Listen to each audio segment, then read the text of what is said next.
भारतीय दूरसंचार नियामक प्राधिकरण यानी कि ट्राई ने ग्राहकों को हित में एक बड़ा फैसला लिया है। ट्राई ने सभी टेलीकॉम कंपनियों को आदेश दिया है कि अब उनके ग्राहकों को 30 दिन का रिचार्ज प्लान देना पड़ेगा।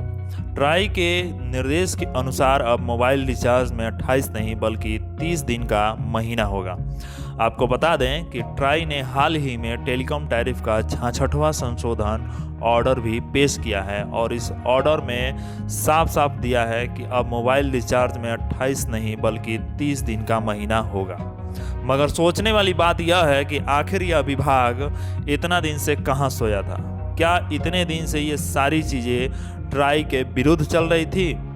क्या इतने दिन से ट्राई के आंख के नीचे ये सारे काले कारनामे हो रहे थे? ये सवाल लोगों को ट्विटर या अन्य माध्यमों से पूछा जाना चाहिए।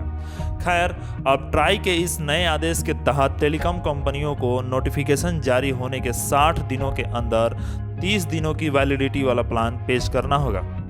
साथ ही ट्राई के नए ऑर्डर के मुताबिक हर टेलीकॉम कंपनियों को कम से कम एक प्लान वाउचर, एक स्पेशल टैरिफ वाउचर और एक कॉम्बो वाउचर को ग्राहकों को उपलब्ध कराना होगा, जिसकी वैलिडिटी 28 दिनों के बजाय 30 दिनों की होगी। बीते दिनों ग्राहकों ने शिकायत दर्ज कराई थी कि टेलीकॉम कंपनियां 1 महीने तक फुल रिचार्ज नहीं देती हैं और कंपनियों को महीने में 30 दिन की जगह 28 दिन की वैलिडिटी वाले प्लान ऑफर कर रही हैं। जिसके बाद ट्राई ने यह फैसला किया है कि अब कंपनियों को 30 दिन की वैलिडिटी वाले रिचार्ज प्लान्स नहीं देना पड़ेगा। दरअसल ऐसी शिकायतें थी कि रिलायंस, जियो, एयरटेल, वोडाफोन आइडिया जैसी कंपनियां ग्राहकों को 1 महीने के रिचार्ज के नाम पर 28 दिनों की ही वैलिडिटी वाला प्लान बेच रही थी। ग्राहकों का कहना था कि हर हफ्ते 2 दिन की कटौती कर कंपनियां साल में करीब 28 दिन बचाती है। इस तरह टेलीकॉम कंपनियां साल में 12 के बजाय 13 महीने के लिए ग्राहकों का रिचार्ज करती है।